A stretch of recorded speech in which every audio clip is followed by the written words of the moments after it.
পুরান ঢাকার মিটফোর্ড হাসপাতালের সামনে ভাঙারি ব্যবসায়ী সোহাগ হত্যাকাণ্ডের ঘটনায় পটুয়াখালী থেকে রেজওয়ান নামে আরও একজনকে গ্রেপ্তার করেছে পুলিশ।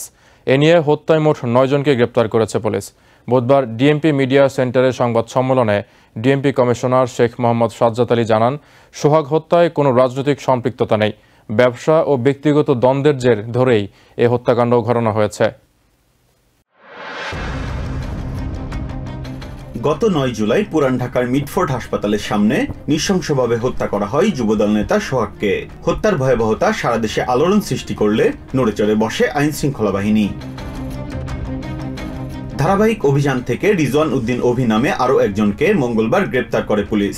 রিজওয়ানকে গ্রেপ্তারের পর মামলার অগ্রগতি নিয়ে সংবাদ সম্মেলনে আসেন ডিএমপি কমিশনার। জানান, রিজওয়ান সহ হত্যায় সরাসরি অংশ নেয়া ৯ জনকে আইনের আওতায় আনা হয়েছে।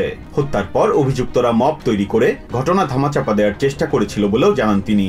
এই ঘটনায় পাথর নিক্ষেপকারী ২ জন সহ মোট ৯ জন আসামিকে গ্রেপ্তার করা হয়েছে।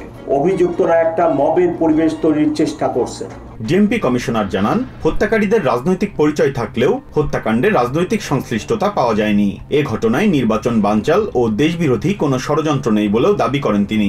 রাজনৈতিক পরিচয় যে কোনো ব্যক্তির, যে কোনো নাগরিক এই দেশে তিনি যে কোনো রাজনৈতিক দলের সদস্য, কর্মী, নেতা হতেই পারেন, সেটা ভিন্ন প্রসঙ্গ। সেটার সাথে এই ঘটনার তো কোনো সংশ্লিষ্টতা নেই। হাজি সেলিমের ভাগ্নে সাবেক কমিশনার হাসান পিল্লুর ছত্রছায়ায় নিহত সোহাগ এবং হত্যায় জড়িত মহিন সহ অন্যরা দীর্ঘ ১৭ বছর ধরে চোরাই তারের কারবারের সঙ্গে যুক্ত ছিলেন। ৫ অগাস্টের পর খুনিদের সঙ্গে সোহাগের ব্যক্তিগত ও ব্যবসায়িক দ্বন্দ্বের কারণেই ঘটে এই হত্যাকাণ্ড।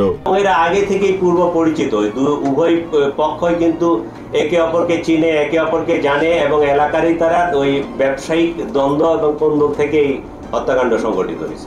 মামলার এজাহার থেকে আসামিদের নাম পুলিশ নয়, ভুক্তভোগীর বোন সরিয়ে নিয়েছে বলে দাবি DMP. Biprajit Chanda, TVN 24, Dhaka. New York থেকে সম্প্রচারিত টিভিএন 24 টেলিভিশন বিশ্বজুড়ে বাঙালির কণ্ঠস্বর।